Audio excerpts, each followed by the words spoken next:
Amigazos, la nueva serie de Star Wars Skeleton Crew llega a su capítulo 4, mitad de temporada. Esto se puso medio serio y medio darks. En este video te contamos lo que significa este capítulo para la serie, cómo se desarrollaron los personajes y te listamos referencias tan variadas que van desde películas como Terminator 2, la infancia de Iván, así como Everything Everywhere All at Once, dado que estos directores de Daniels están presentes en la dirección de este capítulo. Daniel Kwan y Daniel Schner, conocidos por la mencionada innovadora película multiversal. Ellos, pienso, eran las personas correctas para este episodio titulado Can't Say I Remember No Ad-Adding. No recuerdo ningún Ad-Adding. La habilidad de los directores quedó más que probada. Acá se combina caos visual con una narrativa ágil y desarrollo de personajes complejos, con emociones contradictorias, así como más pistas de quién demonios es Jod Nana Wood. Estoy sacando dos versiones de este video, una en español y otra en inglés. Quiero compartir mi pasión por Star Wars y esta increíble serie con una audiencia más amplia. Quiero agradecerte por estar aquí, por tomarte el tiempo y elegir este video entre posiblemente cientos de opciones que tienes para ver contenido sobre Star Wars. Quiero que sepas que le pongo muchísimo esfuerzo, muchísima dedicación y corazón a cada análisis para que sea especial. Si estás viendo la versión en inglés, que probablemente esté yo utilizando una herramienta de inteligencia artificial para traducir, por favor sea amable. Estoy usando todo de lo que dispongo para que esto sea lo más profesional posible. Agradezco tu paciencia. Este es tu aviso de spoilers. What is that? Desglose del episodio. En este capítulo, el Skeleton Crew llega a un mundo que pensaban era su hogar, pero no, solo es un reflejo post-apocalíptico, gris y repleto de ceniza. Se trata del planeta Ad-Akran, un mundo devastado por la guerra donde se desarrolla un conflicto entre dos tribus, los Troik, guerrilleros formados por niños perdidos, con algunos líderes adultos, y los Hatan, un ejército de mercenarios en búsqueda de control.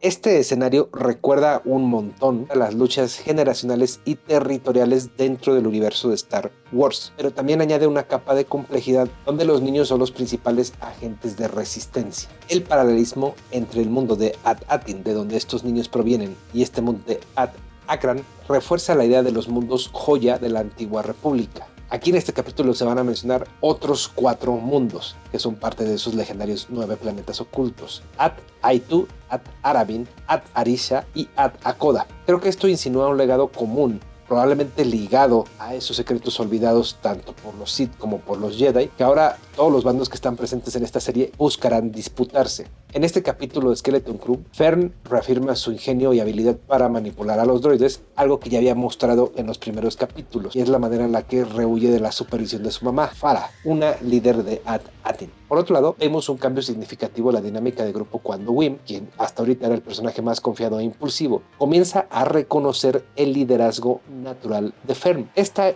interacción refuerza un tema recurrente en Star Wars. El liderazgo no siempre viene de la fuerza bruta o la autoridad impuesta, sino de la inteligencia, el coraje y la confianza mutua.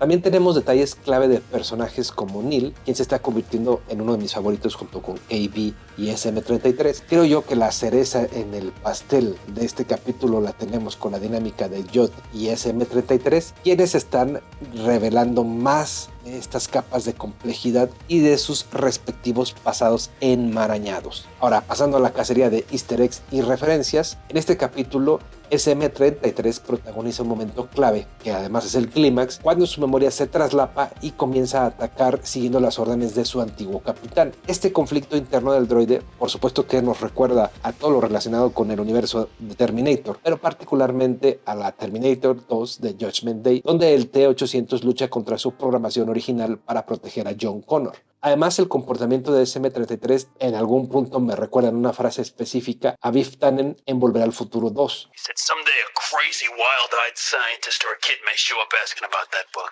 And if that ever happens...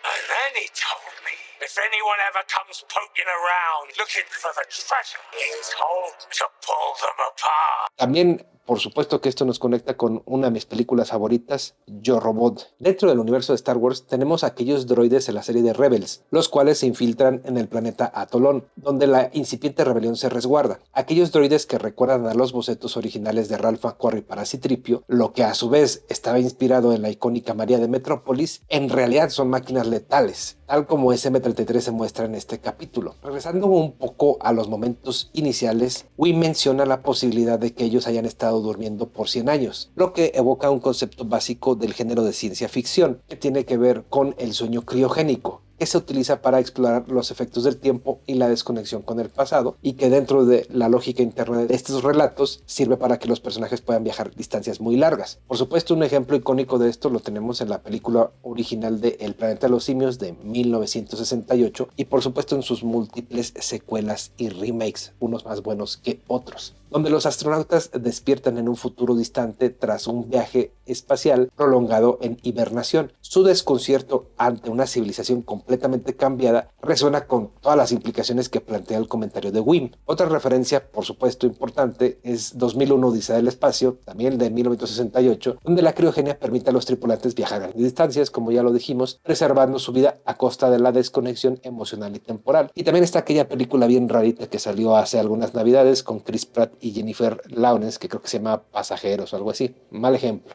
En este capítulo de Skeleton Crew hay un guiño sutil pero divertido que me hizo recordar a Piratas del Caribe, el cofre de la muerte, especialmente ese viejo truco narrativo de introducir un adversario que inicialmente está camuflado, medio fuera de foco, ahí en el entorno, solo para revelarse de forma dramática más tarde. Sabiendo que en este caso se trata de niños, pues lo vuelve mucho más desconcertante. Это что, правда, да? Значит, вы так, да? Обманом. You are a Jedi, right? I never actually said that. Aquí mismo, sin ir más lejos, hay una escena que parece rendir homenaje al Señor de los Anillos en aquel momento cuando Frodo y Sam se esconden entre los escombros y piedras para evitar ser descubiertos ante la Puerta Negra por los soldados del Ejército del Sur.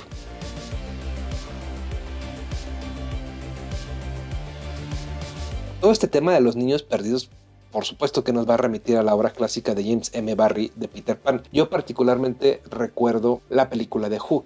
Y es que estos niños del planeta Ad Akran, quienes se denominan a sí mismos como la tribu Droid, enfrentan un futuro incierto en medio de un conflicto que es mucho más grande que ellos.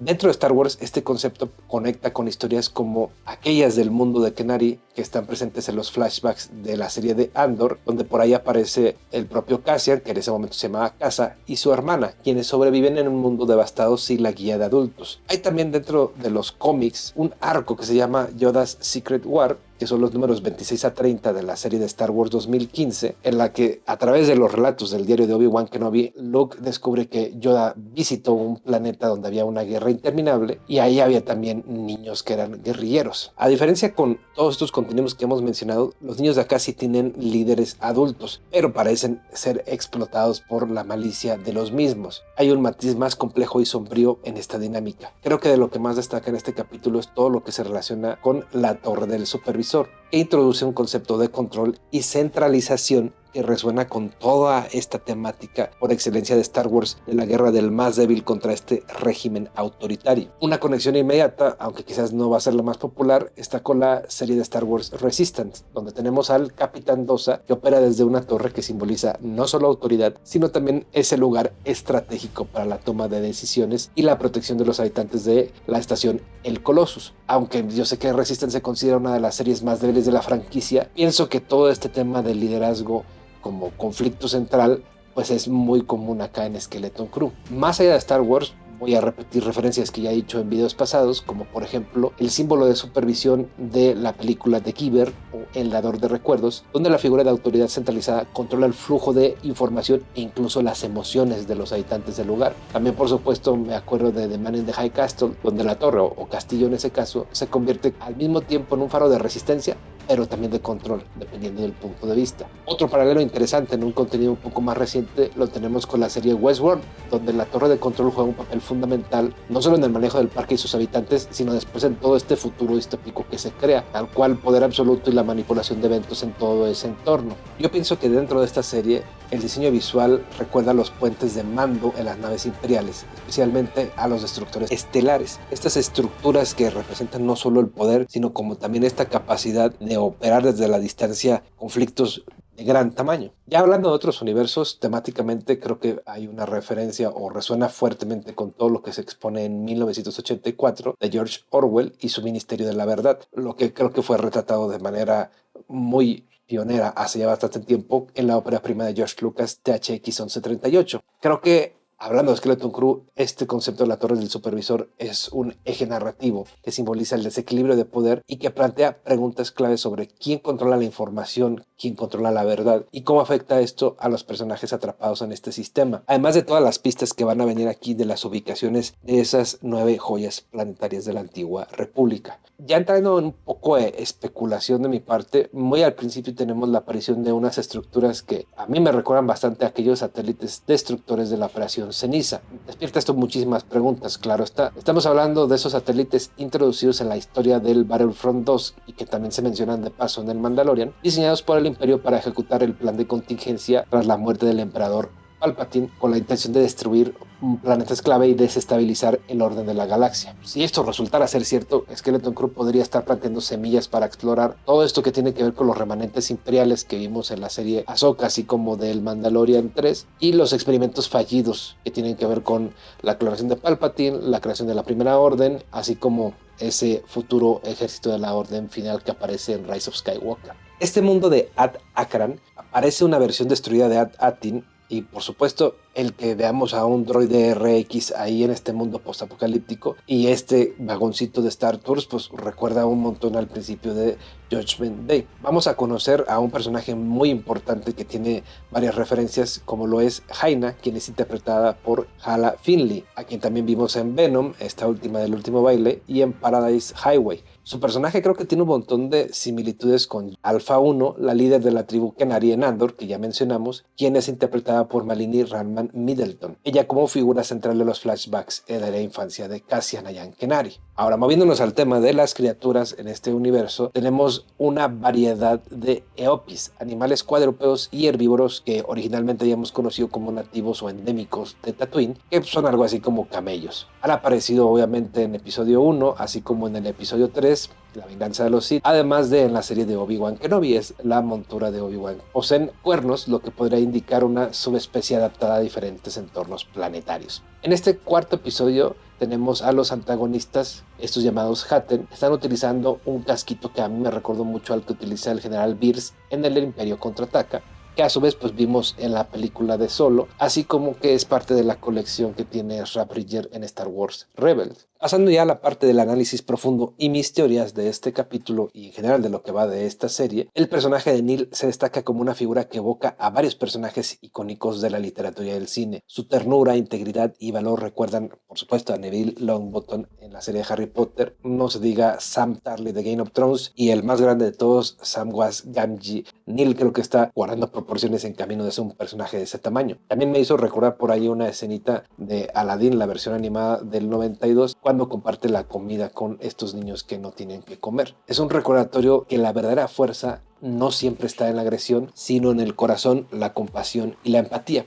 Tengo que ser honesto, en toda esta conversación que hay entre Jaina y Neil, sí sentí de repente como una capa discursiva un poco complicada, porque este sigue siendo un niño que pues viene de condiciones muy favorables, no quiero decir esa palabra, pero pues sí, con cierto nivel de privilegio, que le está aconsejando ser más bondadoso a una niña que pues ha vivido en un planeta permanentemente guerra, lo que podría parecer como pues un consejo muy gratuito. Sin embargo, Neil ya ha pasado por este proceso de enfrentarse a un mundo adulto, de enfrentar la adversidad y de, pese a tener mucho miedo, armarse de valor para enfrentar las situaciones, por lo que creo que alcanza a tener muchísimo sentido cómo se da la dinámica entre estos dos personajes y creo que se salva. Dime qué piensas acá abajo en los comentarios. Muy bien, ahora tenemos a John Nanawood, que muestra una naturaleza ambigua, primero al robarle a los niños todas sus pertenencias, o al menos hurgar en ellas y presuntamente utilizar los dactarios de Wim para este futuro trato que hace con los Hatten. Sin embargo, aquí en lo que remueve las cosas tenemos otro vistazo holográfico a aquella escena reinterpretada que vimos en los primeros capítulos de esta serie del especial de Navidad de Star Wars de 1978 con esta danza circense. Creo que los nombres de los planetas pueden remitirnos a un montón de conexiones muy interesantes. Recordemos que estos son de momento 6: At Atin, At Aitu, At Arabin, At Aricia y At Akoda. A más claro de este que estamos viendo en este capítulo, que se llama At Akran. Son nombres que creo que están cargados de significado e invita a teorizar sobre posibles paralelismos culturales e históricos. Por supuesto, conexiones obvias como con las 9 musas griegas o las 7 maravillas del mundo antiguo, pero creo yo que hay algo incluso más sutil. Por un lado están los paralelismos sí griegos, pero también árabes, esto por el sufijo at, que podría ser una referencia a la antigüedad o a la grandeza, ya que Atin y Aitu tienen cierta resonancia con nombres árabes o fenicios. Arabin y Arisha evocan nombres que podrían encontrarse en la mitología griega o en textos épicos, lo que refuerza la idea de que podrían ser joyas perdidas de un pasado similares al Atlantis. Hablando de mundos que existen en este universo de Star Wars, hay un eco con mundos como Dantooine, Tatooine, Onderon, Batuu, Yavin o Felucia, por cómo suenan los nombres de estos planetas, los cuales son mundos claves en diferentes momentos de la saga. Esto podría insinuar que las joyas de la antigua república, como ya habíamos dicho en videos anteriores, no solo son reliquias perdidas de tesoros, sino además de conocimiento a todo este legado galáctico. Creo yo que esta serie de planetas están controlados por un ente artificial. No estoy muy seguro si la devastación de Akran se debió a un fallo de esa tecnología o sencillamente al abandono en el que quedaron estos mundos por parte de la antigua república. Hay una conexión con, por supuesto, el piloto automático de la película de Wall-E, que a su vez conecta con la referencia original de HAL 9000 en 2001, Una odisea del espacio. Como sea, creo que todo apunta a una red galáctica de conocimiento perdido. Algo que pues ya hemos visto en series como Clone Wars o Rebels o incluso en el Mandalorian con todo este asunto de los templos o las ruinas Jedi. Además, en el capítulo vemos que el papá de Jaina, el general Strix, porta en su pecho un símbolo que parece remitir a aquella configuración de cómo estaban los 9 planetas en el pergamino que les enseñó el oráculo Kim. Bueno, ahora sí, la parte que creo que puede ser más interesante en el video, todo lo que tiene que ver con el que creo es el origen de Yod Nanawood, este personaje de Jude Law y sus múltiples nombres como Crimson Jack o el Capitán Silvo, y como nos recuerda por supuesto a Jack Sparrow, Han Solo, Hondo Ohnaka, Largo, etc. Si acumulamos todo lo que ya sabemos en esta media temporada, creo que el que no se viera de manera explícita la escena en la que Yod Nanawood negocia con los Hatan por los Eopis no es casualidad. ¿Cómo hizo él exactamente eso para llegar a liberar a Ferm, Wim, Nil y KB del clan Troik? No creo que se dé nada más porque es un hábil negociador o un ladrón con cierto honor. Pienso que él incluso pudo haber usado la fuerza para o bien manipular la situación o derrotar con violencia a estos guerreros y quedarse con el dinero.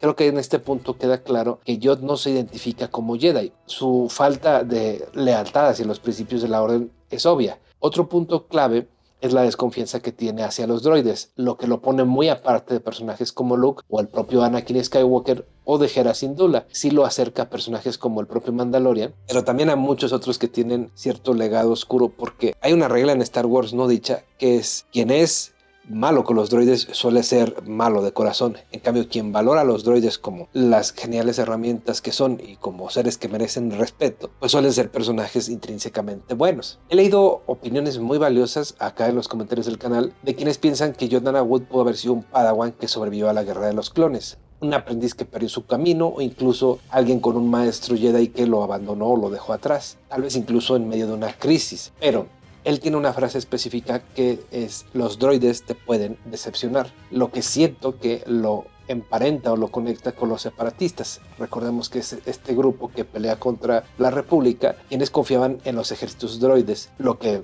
hipotéticamente los llevaría a la derrota, aunque creo que ambos bandos perdieron en realidad en favor del Sith Palpatine y del ascenso del Imperio. Pero suena más bien a un separatista antiguo que se queja de que los droides lo traicionaron o lo decepcionaron tal cual. Él menciona que su mundo también huele a ceniza como este lugar At Akran, lo que podría abrir nuevas teorías sobre su origen. He leído especulaciones sobre que podría venir de Mustafar, este mundo volcánico icónico devastado por la guerra, que además fue el origen y el hogar de Darth Vader. Pero también podría apuntar esto a planetas más recientes como Kobo, que vimos en Jedi Survivor, o el mundo de Corvus, que vimos en aquella segunda temporada del Mandalorian, en el capítulo en el que presentan a Ahsoka Tano. Y yo tengo la sensación de que va a haber una conexión con un pasado como esclavo de algún grupo, por ejemplo, del extinto Imperio Saigeriano. ¿Por qué?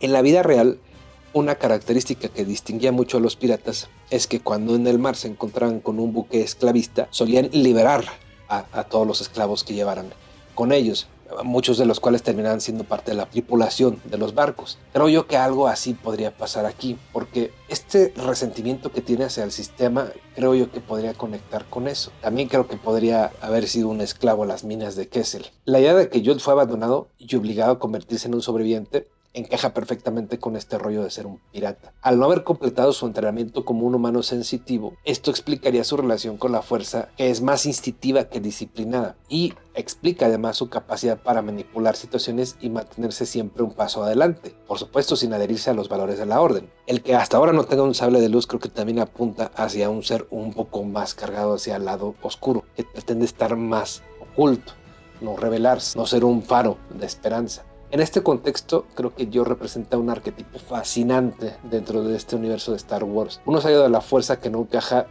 ni del todo en la luz ni del todo en la oscuridad, aunque creo que sí está más cerca de esta última. Actúa con una ambigüedad moral, egoísta, que está siendo forjado por la adversidad y tiene una vida al margen del sistema galáctico. Conclusiones de este capítulo. Creo que hasta ahora Skeleton Crew sigue demostrando que es mucho más que una serie de entretenimiento. Este capítulo, como los anteriores, nos sumerge en una narrativa llena de capas emocionales y visuales que exploran la crudeza de la guerra desde una perspectiva infantil. A mí me parece que esto detona una mirada desgarradora, a mí me deja profundamente reflexivo, porque conecta con conflictos reales que vivimos hoy en día.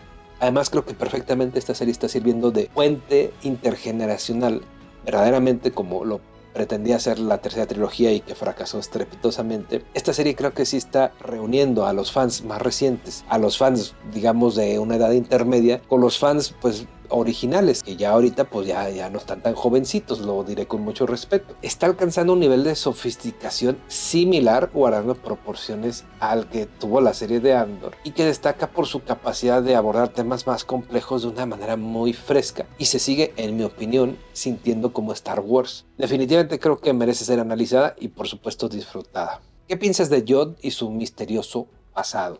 ¿Qué teorías tienes de estas 9 joyas de la antigua república? No puedes perderte el análisis que ya hicimos de los 3 capítulos anteriores en 2 videos. Ya estaré emitiendo estos videos también en inglés, por lo que si estás viendo este video traducido, te agradezco. Déjame acá abajo qué piensas y si te interesa, suscríbete al canal. Yo soy Dani Divagues, nos estamos viendo.